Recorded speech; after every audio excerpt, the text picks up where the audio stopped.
Hi everyone, welcome to Wandering DMs. I'm Paul. And I'm Dan. Today on Wandering DMs, we're going to be talking about player preparation for a game of D&D. We're going to do a deep dive into the first edition Player's Handbook's climactic section on successful adventures. Does it still have useful lessons for today or not? All that and more today on Wandering DMs.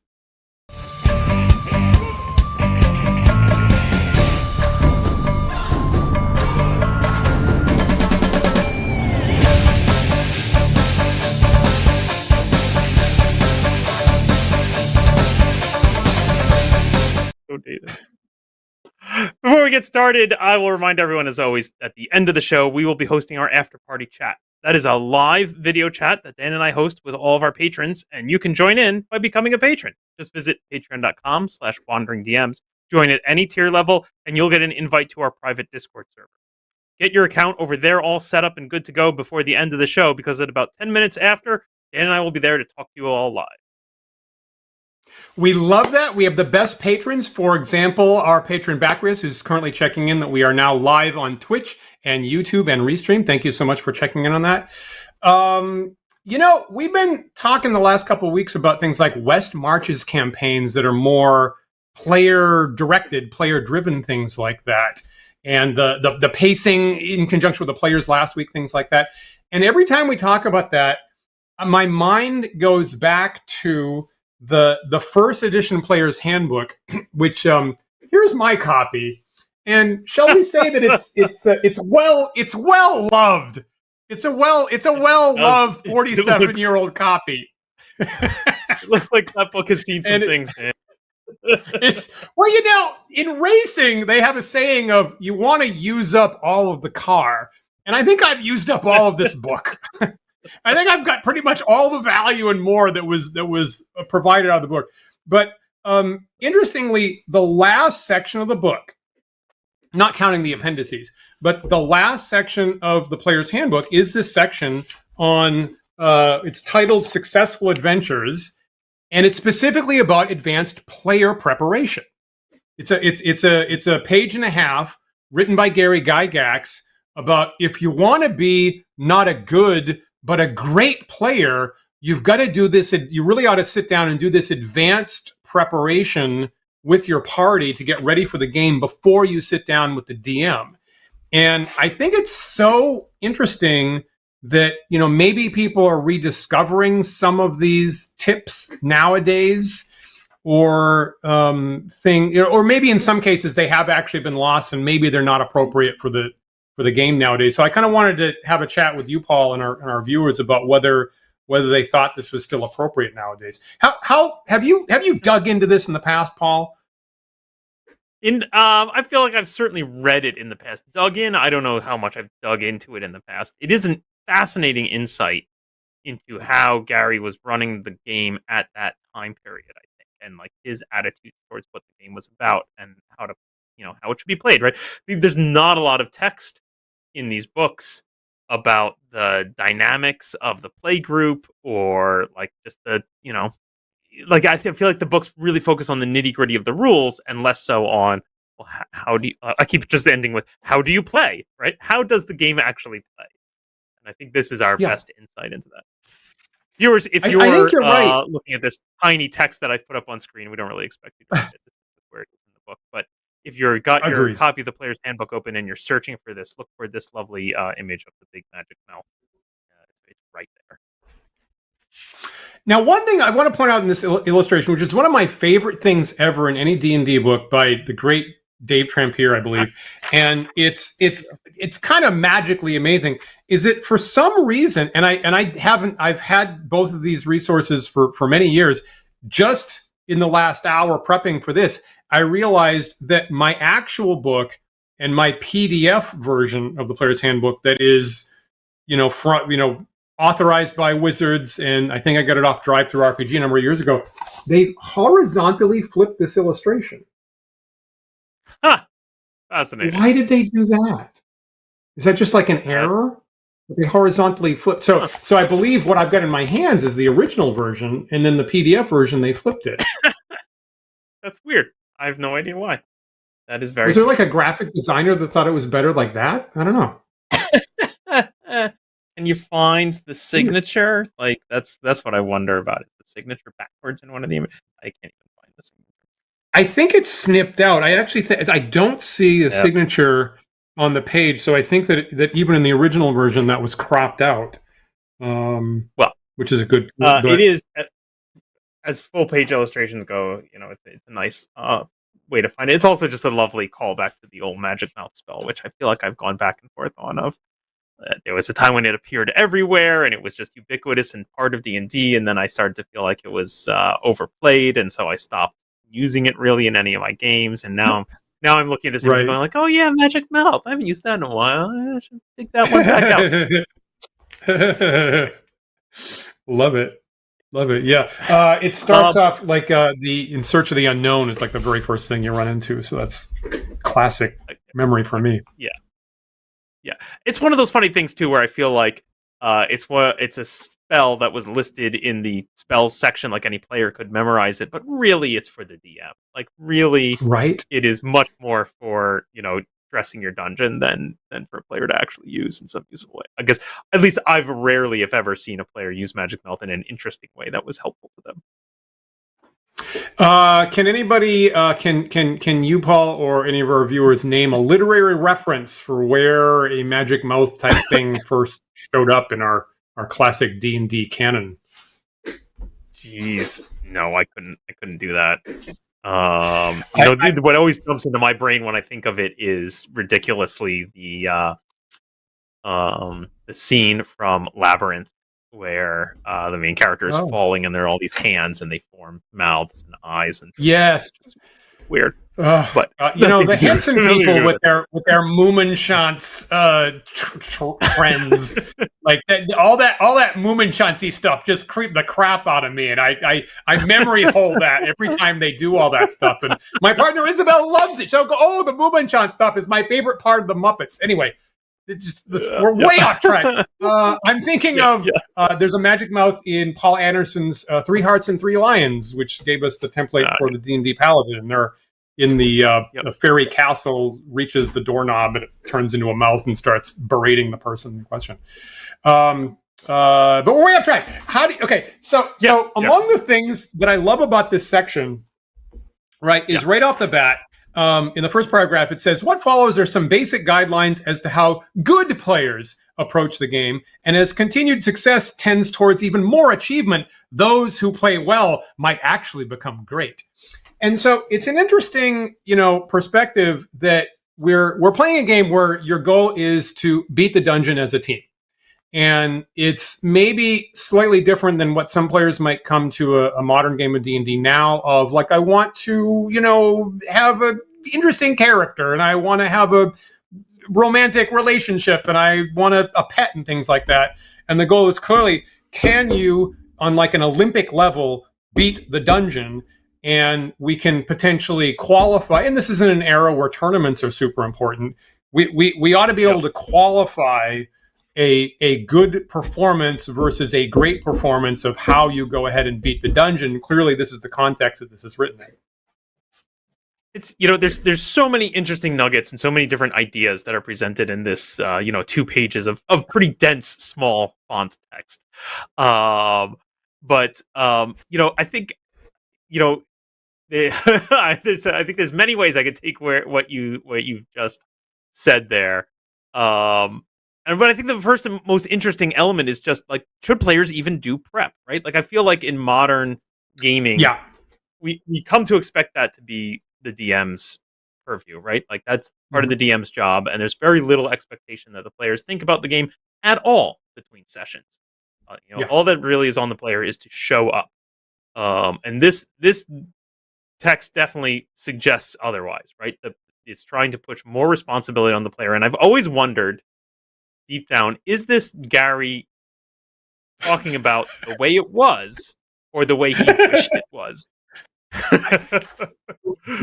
Great. Me too. 100%. 100%. And partly, this and some of his other writings always whet my appetite for, I want to see a game like that. Oh, that would be great. to have players as a team come in and be organized and be like, we're going to do this, and we've optimized all of our spells and our equipment and our encumbrance and our movement just for this particular goal. And I want to see that.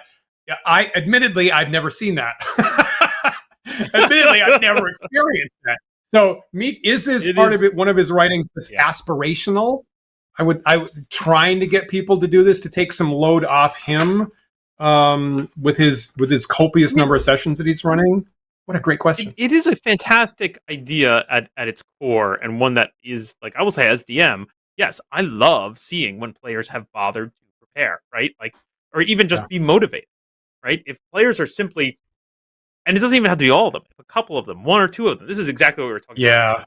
We have one or two highly engaged players who are motivated to talk about, analyze, prepare, even if it's just like mental preparation of what are we going to do. I think that just lifts the game so much. Agreed. And think about, look, some people are, I guess sometimes people use the term beer and pretzels game. It is a game. It's a recreation. I certainly have players in my Friday night sessions where they've had a long work week. They've maybe had a stressful week. They've had a long day, and this is their opportunity to kick back with friends. Is this something? Is this a hobby that most people or everybody wants to? Like, I understand, like with Magic the Gathering, there's the meta game, right? We're prepping for our strategy. If you're a top chess player, you're going to be studying openings and end games and things like that. Do most people want to do that for our fantasy role playing? In my limited data set, mostly not. Frankly, they want to come and they want to be, entertained for this session. And you can also think about nowadays. Obviously, we have so many more options for communication. It's trivial for a Discord group, an email server, multiple things. Well, this was written in 1978, where none of that existed. Your options were postal mail or one-on-one phone call. Yep, that's it. That's all you had. So at the time this was written, this would be monumentally more difficult to actually execute on, and much trivial today, and it still doesn't happen. So maybe maybe just one or two people is all you can hope for. Maybe. I think there's a third option, right? Which is just, we're friends who get together in addition to outside the game, right? Like, in addition to getting together for the game, we also get together occasionally for dinner or drinks down at the bar, and the game comes up and we discuss it. Right? I completely didn't think about that. Friends? Really? You what? What an interesting concept, Paul. Possible. I had to look into that more. To say, oh wait, in 1978, that would have worked for them. A note on that. All right. Add my to-do list. I am fully, and I'm fully all for, like, anything that can be done in the game, or anything outside the game in a meta level, to promote players to have that kind of energy, to think about the game at least a little bit, to do some of the prep work.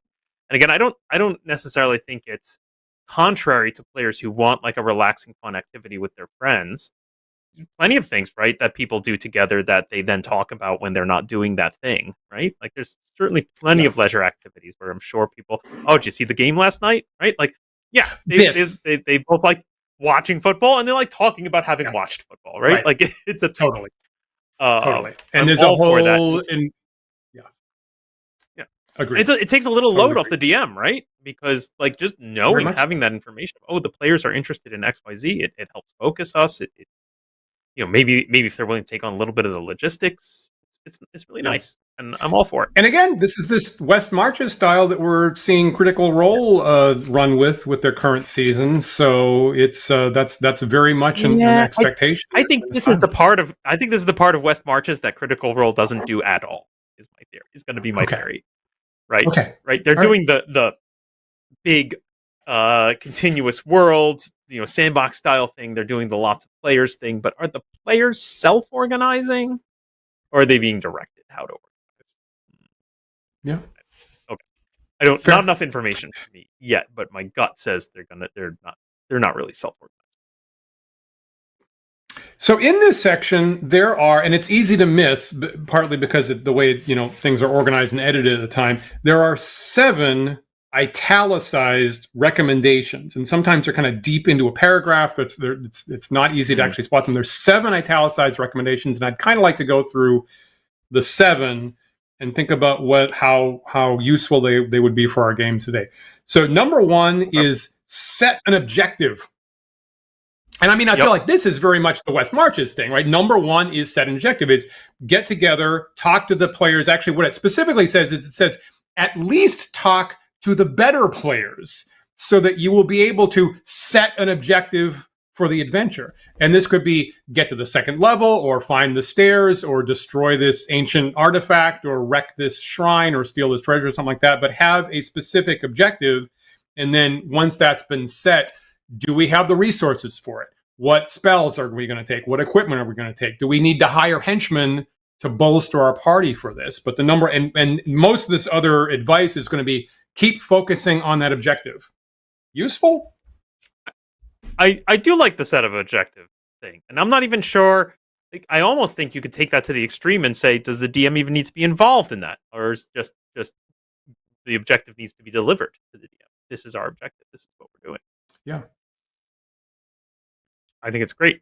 How do you feel? So I guess the West Marches recommendation is initially was tell the DM at least, 3 days, I think was the original thing, at least a couple days in advance, so the DM can prepare for it.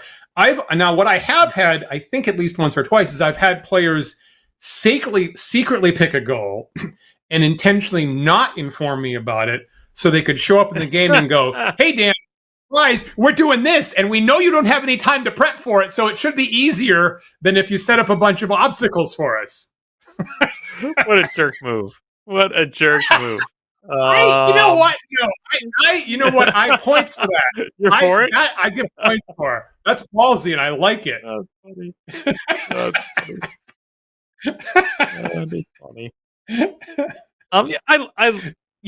The interesting thing is, you can even the information you delivered to the GM doesn't necessarily have to be the actual objective, right? It could be the first step towards the objective, right? You could do something where you're saying, like, we want to remove this curse that's on one of our players. We think that there is a powerful magic that will help them in this dungeon. And so they deliver to the DM, we're going to go explore this dungeon, right? The DM certainly has plenty to prepare there without really necessarily knowing that the player's goal is to find the thing that removes the curse. But now you're relying on, I don't know what the play there is from the players of, like, whether that's wise or not. Right? Like, if we tell the GM our goal is to remove this curse, then depending on GM whim, there may or may not be a thing in there that removes that curse. Right? If you, by not telling him, you're relying on the fact that, like, we think we've gained enough information that we know what is actually there, and the GM isn't going to change it. Got it. Yeah. I don't know. Yeah. I don't know. Now you're getting into, like, the just the social dynamics of reading the DM. How much? And that's a weird thing, right? And different groups are gonna really hew different directions on this part of it, right? Like, some groups are gonna say, no, you should absolutely tell the DM, because the whole point is together to craft a storyline that we all enjoy, and like we should, and so it should be obvious, and the DM should absolutely include the removal of the curse in that dungeon. And then other groups will say, no, the game is about exploration and discovering the unknown, and so we absolutely don't want to talk about it, because we want to find out for ourselves what is there and is not there. Right. And the GM should be this impartial judge who has the information about what is there is already set, and we're either going to find out if we're right or wrong. Yeah. Yeah. I think the emphasis, the emphasis here is that they can pick reliably specific things, I think that they know about, and I do agree that might possibly challenge some people's expectations of, I want to be surprised, I want to go into a place and be surprised on a regular basis, and that's a little bit counter to this advice, frankly. We'll get to it. There's a bit at the end that specifically says the better the players get, the more the DM can ramp up the challenges. But we'll get to that later. So if you do this play, you're also engaging in increasing the likelihood of your own demise. But that's at the end. So number two thing here is survival at lower levels is usually dependent upon group action and team spirit. And they make a caveat for higher levels. And it says like when you get to like 9th or 10th level, maybe just like 1 or 2 players can come, hire a bunch of henchmen, and that's all you need. But at least when you're starting out, to just have your character live through it, you must be cooperating with the whole party, and really think about and it highlights spell users. Make sure that you can complement the rest of your party's equipment, magic items, spells that you're picking for this particular session. And one thing it says, and this is something that I had to relearn at a late era as a player, it says characters must know each other's strengths and weaknesses, physical and mental, in order to meet the problem posed with the correct character or combination thereof. And I know that for quite a while, my instinct, and I think other people's, are you want it to play out like a movie or a TV show where we're in a terrible situation and then someone surprises I have the perfect solution, haha, with a spell or a magic item, and nobody knew about it, and it's the perfect thing. And basically that's a recipe for disaster if you try to actually play that out as a player character. So in a embarrassingly late era, we, and you were part of this group, Paul, and our friend BJ, had to remind ourselves, don't keep resources secret. Make it known at the start of the session so that everybody can plan and expect for that. But that's just one part of the survival is depend on group action, team spirit. That's interesting, and I feel like that aspect of like declaring what your abilities are is maybe more important in the kind of convention and one-off sessions that we've been doing, more so in our older age, right? Whereas like when you're playing a long-running campaign, you're more exposed to the other player, and like you have more experience with them, so you're probably more likely to be able to predict what they can and can't do because you've seen it, right? Like you're not gonna surprise cast a fireball when I've seen you cast that fireball 6 times already, right? Good point. Yeah. Not to say that it's not valid. I think it is a valid idea of like, yes, teamwork. I think ultimately what Gygax is kind of underscoring here is what I think. I can't remember if this is in Finch's old school primer or not, but the general concept of player skill is more important than character skill, right? That the emphasis of the game is in us coordinating and outthinking the dungeon rather than relying on, oh, ta-da, I have the perfect ability or spell or whatever to handle this problem. I'm interested in interesting to me that he then undercuts that and says like, oh, but at high level, none of this matters. Screw it. I'm like, does that mean your progression is maybe broken? Like, is there something wrong with the game that the reward for getting more powerful is you don't get to play the same game anymore? Well, that's an interesting point. I mean, to my understanding, that is how things kind of played out for him, is that he had, I don't know, maybe his favorite players would get more time with Gary, maybe could come over with their, super high level character and get some extra play in. But it's certainly counter to my expectation. I wouldn't plan on doing that.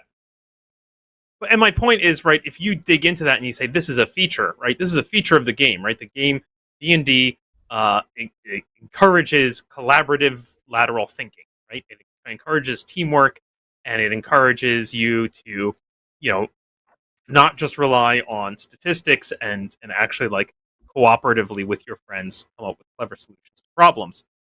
Until you've played it for a long time, then get rid of your friends because you don't need them anymore. Like, why is my reward for playing the game well? I don't get to engage in those activities anymore. Like, that seems weird. Fair. Yeah, fair. I'll also say that this is this little bit is the part where it says here that as you make preparations, your characters should like hide their treasure, have a henchman guarding their stronghold or whatever, and Yeah. you really have got a to make will, out a right? will, right? It says, and a Have will, a you will. really a will of some sort written out, so the DM will not balk at the arrangements made to assure the smooth transition of goods to the devoted relative, quote unquote, of the defunct character if those soul traits should ever come to pass. And they mention a will in original D&D before this, and Yeah. the first edition player character sheets famously had a built-in section for my last will and testament that you fill out, and it's always a little bit coy, but it seems like the implication is clearly as you play and you gain some magic items and you gain some treasure, that part of the character can always just be shifted to your new character at the outset through this will technique, and that's obviously something that got expunged from the game in later editions. But I'm kind of pleased to find it in this section right here. That should be part of your advanced preparations, is your will. It almost feels like some player pulled this on Gary by surprise at some point, and look, well, aha! I've written, my character may have died, but I've written a will, and then all my things get passed on to my nephew, and I just imagine, I'm sure I'm completely projecting here, but I'm just imagining Gary looking at that and being like, "That's clever." Yes.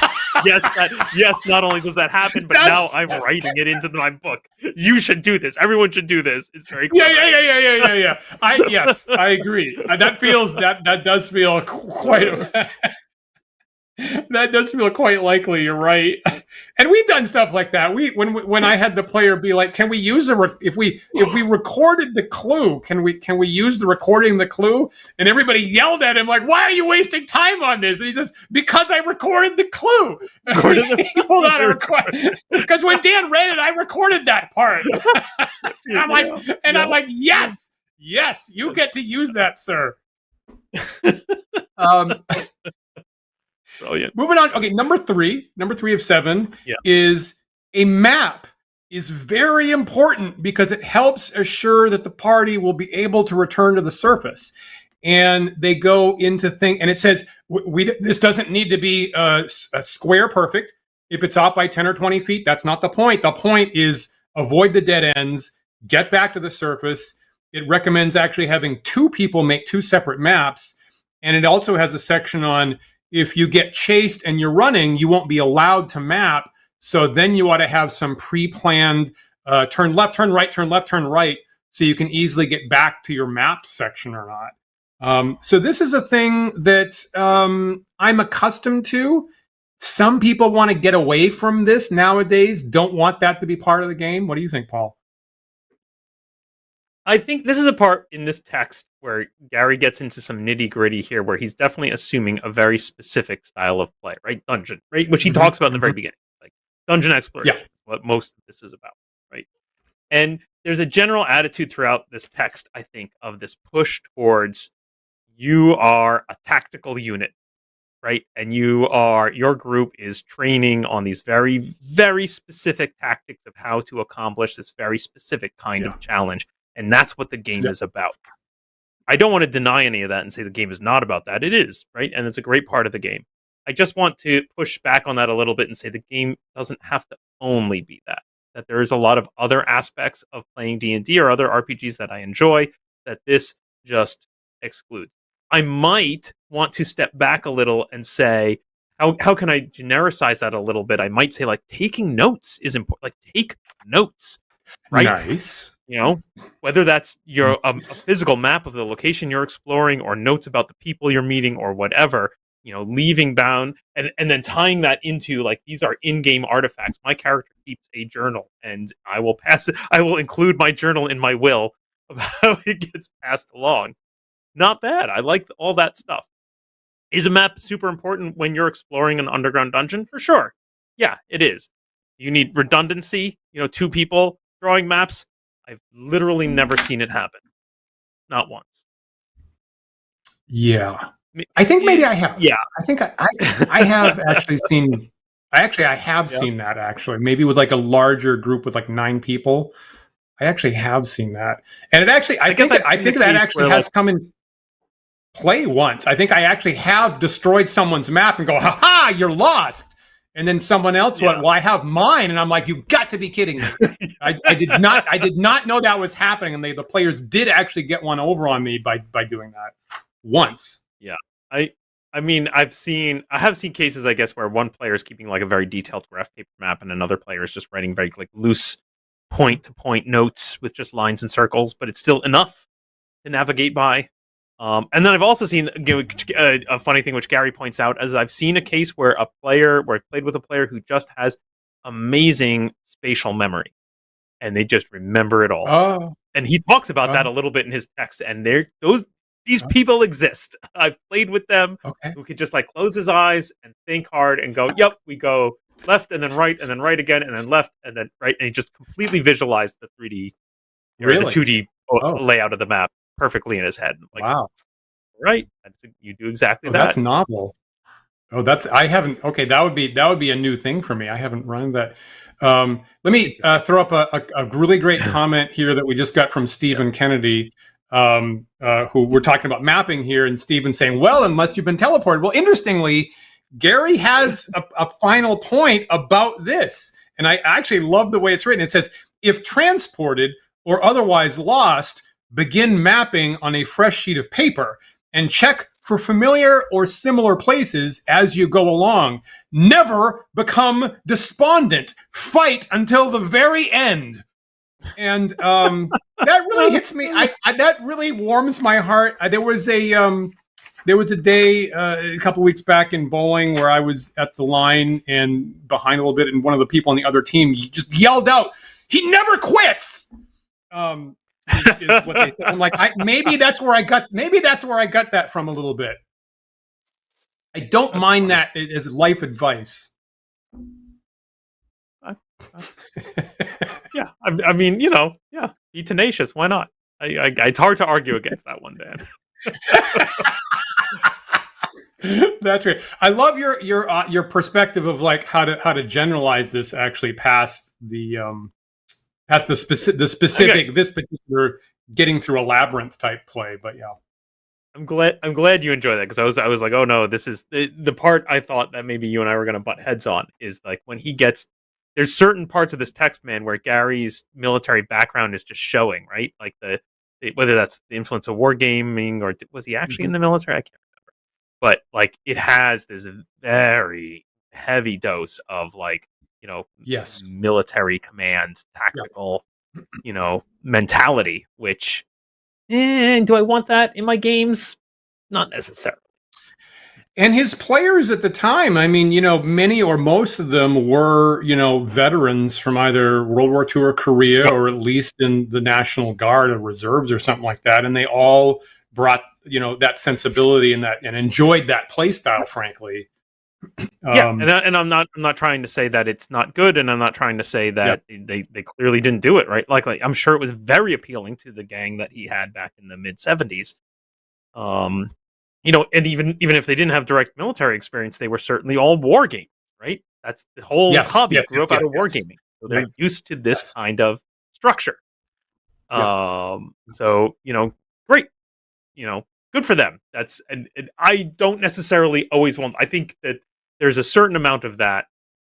A little bit of it can be fun, especially if we're specifically role playing that. If we're role playing a group who is acting as a military unit or something, that can be a little fun, but it could go too far for me. Interesting. I might have more taste. I guess I might have more taste for it, partly as an educational exercise. And it's interesting that he like previously he used the I think the phrase was like, make sure you pick the right spells and equipment and so forth, and the right characters to solve the problem posed. And it really makes me think of what's the name of, like, Outward Bound or something like that. These programs specifically to generate team, esprit de corps, team building exercises. And I actually don't mind D&D partly as education in team building, problem solving is not something I hate, frankly. So I might have a little bit more appetite for the game in this kind of mode, frankly, than some people. But if I'm the DM, they don't get to pick. That's what's happening. Okay, next part is and it's actually it has a two italicizations in the same paragraph, and it's avoid unnecessary encounters. And so again, having picked this initial goal, be ruthless about laser pursuing that particular goal, avoiding other distractions. It advises not engaging with wandering monsters, because that's just a distraction from your goal. Wandering monsters typically weaken the party. Very few are going to be helpful. And it says here, run first and ask questions later, is the advice for dealing with wandering monsters. Now, I will confess, I don't think I've never seen a party that took that tactic. If a monster shows up, and I think, partly it's like the game is we go in a dungeon, we fight monsters, right? So at least one person always runs into to engage the wandering monster, and then, to their credit, the rest of the party feels compelled to support that person. And so I think very close to 100% of wandering monsters get engaged in my games. And I think this is kind of where the original game comes at odds with sort of modern sensibilities, right? That in the modern game, it is much more about fighting monsters, and the monsters are there to be fought, and that's the point. And probably the DM put a lot of energy into the encounter, right? And it's they're less likely, I just rolled some goblins on a chart, and more likely, no, I crafted this intricate set piece with this map and this battle map, and I have these miniatures and et cetera, et cetera.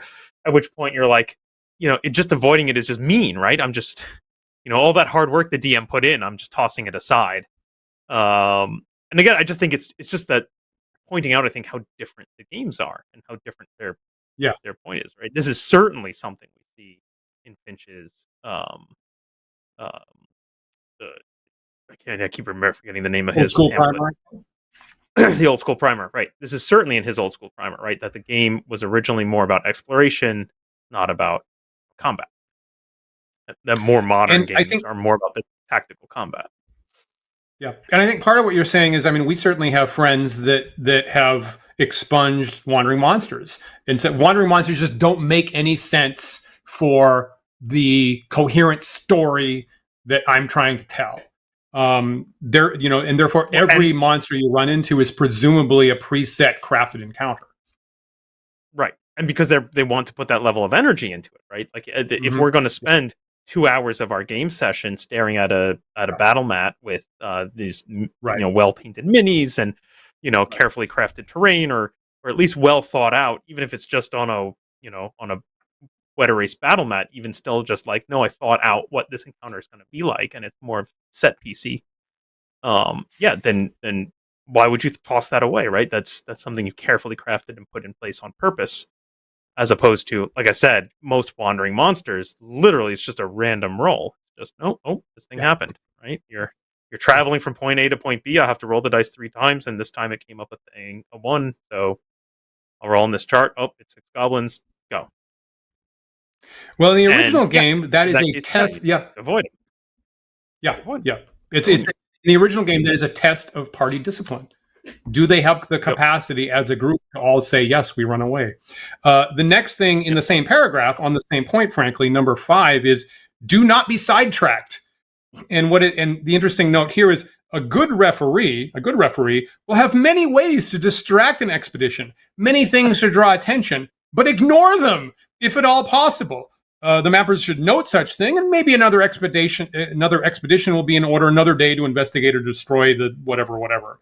Do not be sidetracked. Now, I think I was reading on, Blue Sky maybe a week or 2 ago, someone running a current game, and the party ran into some kind of boss, wizardy, clericy type thing.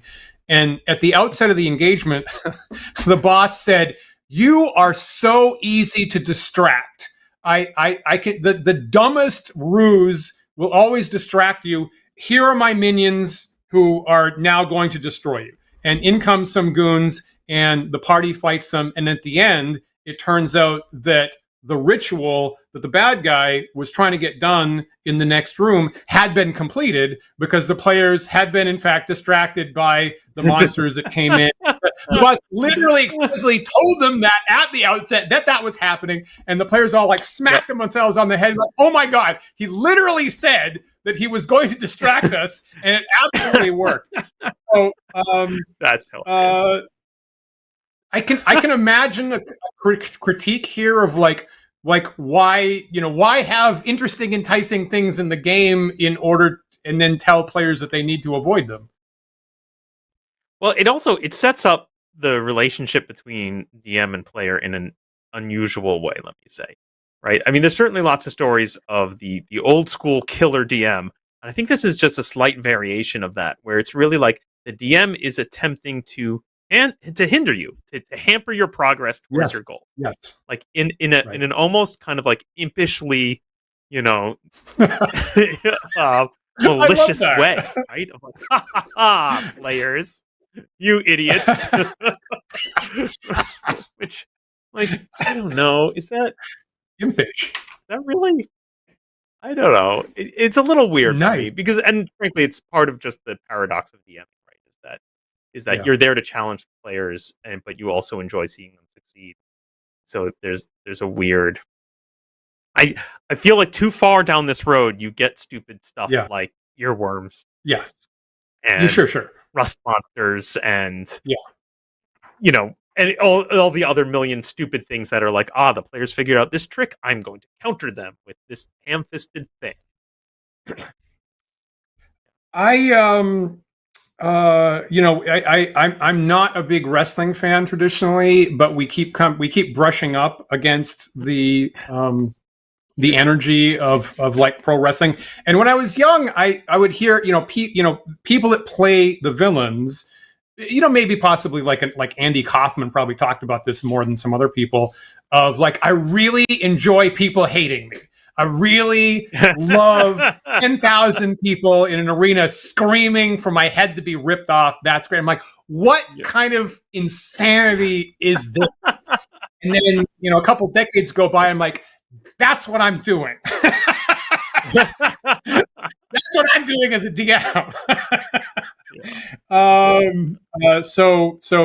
Funny point. Number six after Don't Be Sidetracked is, if the party becomes lost, the objective must immediately be changed to discovery of a way out. And they go into and part of this is, so again, focus on that goal. I always think about this. If you get lost now, because you're possibly queuing up for a TPK in traditional D&D. You get lost, you're in a dead end, you're cut off. This might be easily the end. And one of the things here is it says it is of utmost importance to always carry slain members with the party, if at all possible. So maybe even if you lose a single character and that burdens you down because you're required to carry that character, maybe you should just leave at that point. Yeah. Again, I feel like this is getting very much into the nitty gritty of good tactics for dungeon crawls. Okay. Yep. I don't disagree. I don't know that it's at the same level of importance of some of the earlier points of just like player engagement and goal setting and note keeping. I think I actually feel really warm towards this one of like, if you get lost, now you got to get out, because I think that is particularly for new players, they might not realize the extreme lethality that they're in if they get trapped. And they might just go, oh, well, that's an interesting little funny thing that just happened, and kind of witlessly plunge deeper into the dungeon when they don't have the resources to do that.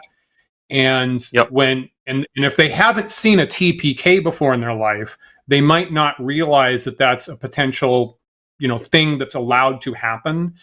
And I can see advice like that of like, you are possibly not going to lose one character. You might lose all the characters right now if you are trapped and cut off. So you really need to bear down and focus on that to survive, frankly. So this is probably the number one thing that I probably remember from this section on a day-to-day basis of get the hell out. Yeah.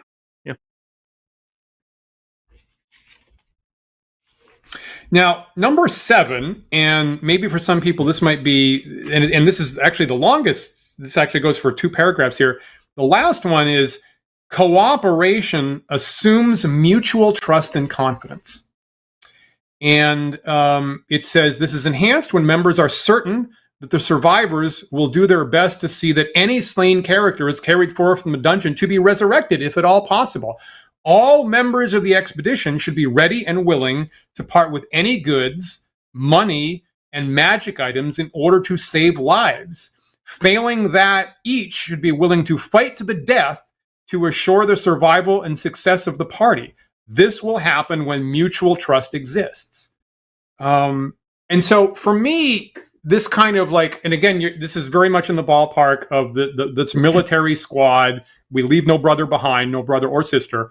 And, you know, where I see a big difference, and this has been since day one, this is not a new thing, is when players make their new characters and their first instinct is, I need to make an antagonist. I need to make some kind of antagonism among the members of the party to drive the drama or the narrative of the story. And we're going to have some kind of, I don't know, you know, maybe dueling brothers or something like that, right? And they think that the antagonism and the drama has to be in the party, when this is you know, hammering in the strongest possible terms, is you've got to be completely devoted and dedicated to each other. The game is that hard, and there's enough threat all around you that this is your only option for survival. It's again, it's angling towards a very specific style, right? A very specific, and I still feel like we're deep in that military attitude of this is a game about exploration, infiltration, extraction, right? And like, okay, if that's the game you want to play. I think there's more to D&D than just that. Seriously, I think it's helpful for having I think there's room for a game that has lots of inter-party tension and drama, and that can be fun as well. Possibly, I might add, you should be explicit about which kind of game you're playing up front, right? Set the tone, set the expectation. Talk about this up front, right? Because the worst is when you've got a couple players who are anticipating we are a band of siblings who will fight to the death for each other and no man left behind, and et cetera, et cetera. And then you've got another player who's going like, aha, but I have my own secret motivations, and I'm going to screw you all when we're at the worst possible moment. It'll be dramatic and exciting. Well, and I feel like, and I agree, and I feel like that's what this section is doing. They put it in the player's handbook, you know, specifically, I think, to try to scope out what this current game is intended to be. And the next paragraph deals with exactly the thing you just mentioned, Paul, but what if there's another player doing something else? And the next paragraph, first of all, it says, even if there's characters of evil alignment, they should be incentivized to still work for the party and still sacrifice for the greater party good in this particular limited situation. And it says other people, you know, who don't do that. How are you going to handle that?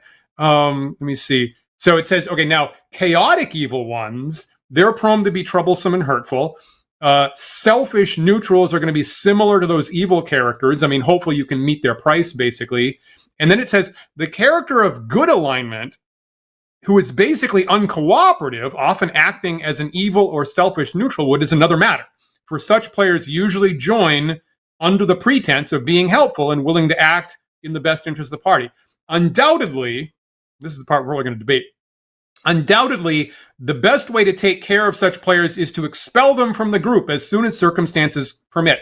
Do this as often as is necessary to either change the player's mind about cooperation or until he or she becomes tired of having their characters consigned to oblivion because of their attitude. Is that now? So that's a very old school way of handling what we'll call interpersonal conflict or whatever. And, you know, me as a kid reading this at the time, I didn't have any other perspective, frankly. I took that to heart. And certainly I think we can agree nowadays there's other tools for handling that. The interesting thing to me here is that it gets into this part of just like the social dynamics of the group, which I think is fascinating, right? Yeah. And he takes this very hard line around just essentially eliminating players from your play group, right? Which seems Yeah. harsh. Um, but also I can't help but notice how much he blurs the line between the personality of the player Mm-hmm. and the Mm-hmm. character sheet, specifically their Yeah. alignment, right? Yeah. Right. And I feel like he's just absolutely setting us up for, I'm just playing my character. Dan, I'm just playing my Interesting. character. I am Good point. lawful evil. I'm just playing my character. You shouldn't be mad at me. And that's just like the worst kind of Excellent. Excellent point. And for me, now it's and they're a little bit sloppy. I mean, they're a little bit sloppy ways. I noticed that the very first line of this paragraph I'm looking at right now, the language is intelligent players of evil alignment.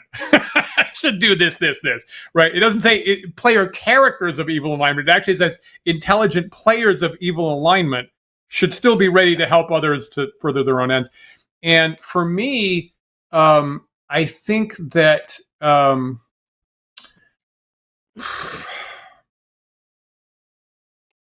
he's dancing towards the idea of we should just prohibit evil characters. He's kind of torn between I want all these options on the table, like I want Magic Mouth on the spell list, even though players don't really want that. I want all the different alignments to be eligible on the menu. I want to be able to say you can do anything in this game, but at the same time, you have to make up these kind of ridiculous boundaries around the evil characters of why they still kind of work good anyway. When he could, he's very close to saying we should just prohibit evil player characters, but he doesn't want to get quite to that point yet.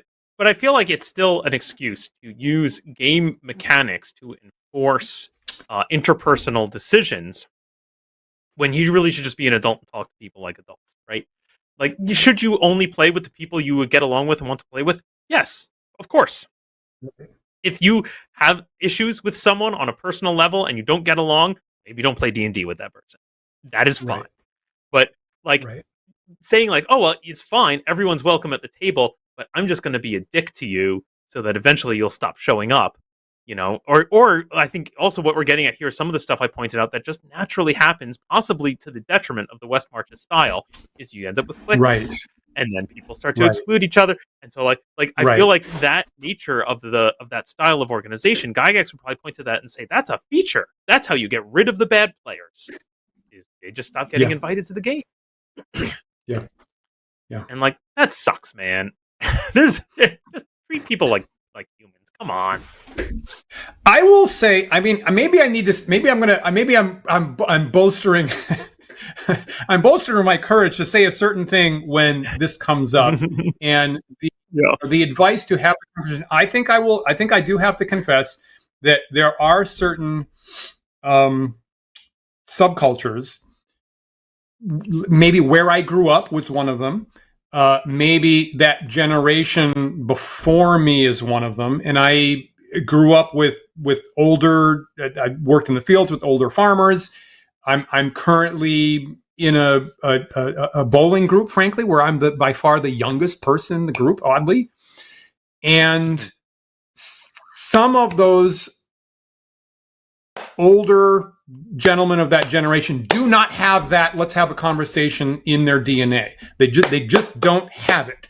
And in my limited experience the attempts that I've had to have conversations with some of those people always go off the rails, is always taken poorly, and turns into, frankly, a distressing argument. So if you have cultivated a circle of really great people, like I know you have, Paul, and you can have the adult conversation, that's, I think, ideal. And then there are, maybe, Gary was in a mix where that just wasn't part of their culture. And this is all they had.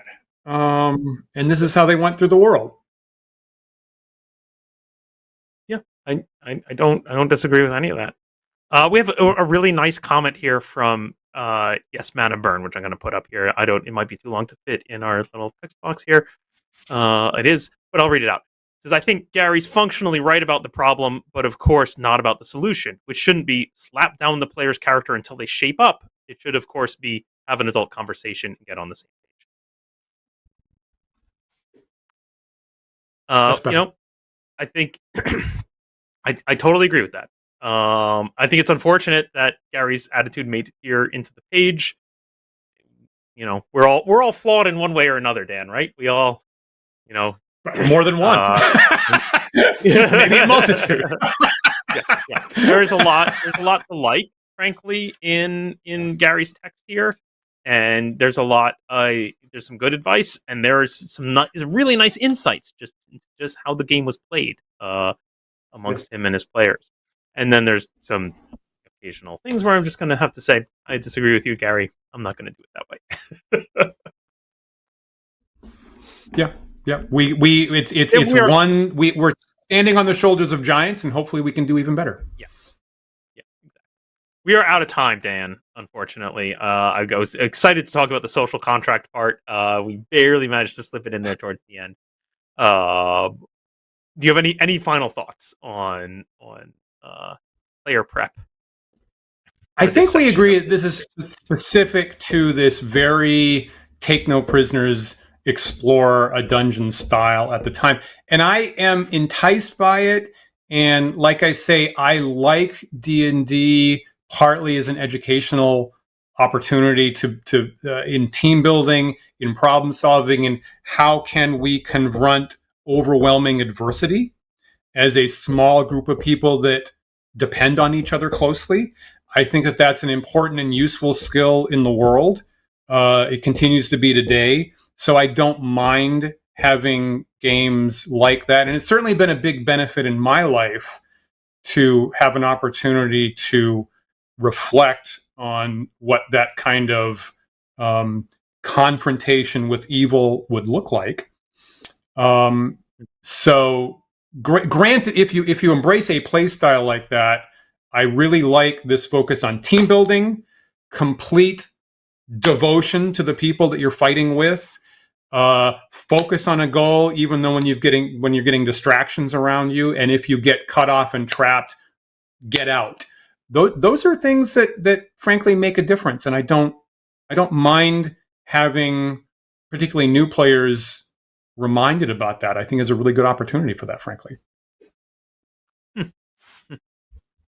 Yeah, I would say I feel like I can definitely see where a lot of this came out of. This part of this text fuels my theory, right? That AD&D was really trying to be the authoritative rule book to solve the tournament issues, right? So it needs to lay down this kind of attitude, I think. I don't want to say that style of play is unpleasurable, and there is some cases where I would enjoy and do enjoy playing that way. And my only counter argument, I think, is just that I think that the hobby of role playing and even just D&D itself has become bigger than what is on display here. That this is a subset now, and so I would hate to read this text and go, "This is the one true way that you must always play D&D." It is a way that can be quite fun. I would just make sure you're on the same page with everybody you're playing with, and you'll have a good time. Wise. I think that's wise. Super nice.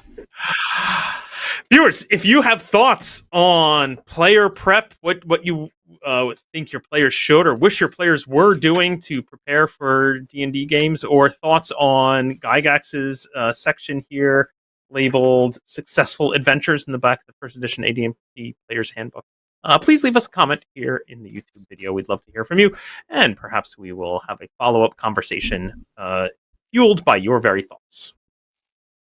And of course, remember that you can like, follow, and subscribe to us. We're on YouTube, Twitch, Facebook, TikTok, Loops, GitHub. We have the handle Wandering DMs on all those sites, so please look for us there and marshal that like button. If you prefer to listen to our show in audio-only podcast format, you can do so. Those podcasts are available on our website at wanderingdms.com. Also through various third-party podcast carriers such as iTunes and Spotify and Pocket Cast. If you're listening to this show right now on one of those sites and it offers the ability to do so, please rate and review our show. that helps other users of that site find us, and we really appreciate it. We really do. And of course, thanks to our patrons who support the show. If you'd like to join them, please visit patreon.com/wanderingdms. Every tier gets you access to our private Discord server where the conversation continues 24/7 about old school D&D, new school D&D, horror games, the whole panoply of role-playing that's available nowadays. And just like Paul said at the top of the hour, in about 10 minutes, we'll be there to continue this conversation with more of your thoughts in our live video after chat. So if you are a patron, jump in there, and we would love to see you this Sunday for what you're thinking about in advanced preparation, and whether these old school things are still useful today. We're back next week. Is that what we said, right, Paul? We're back next Sunday. Yes, we will be back next Excellent. Sunday. I will be on the road, so you may see an unusual background behind me, but I should be able to. Got it. A little wandering. We like that. I'll be eager to see where Paul winds up next week. So we are live every Sunday at 1 p.m. Eastern Time, and we hope you'll join us again next week for another thought-provoking discussion. We'll see.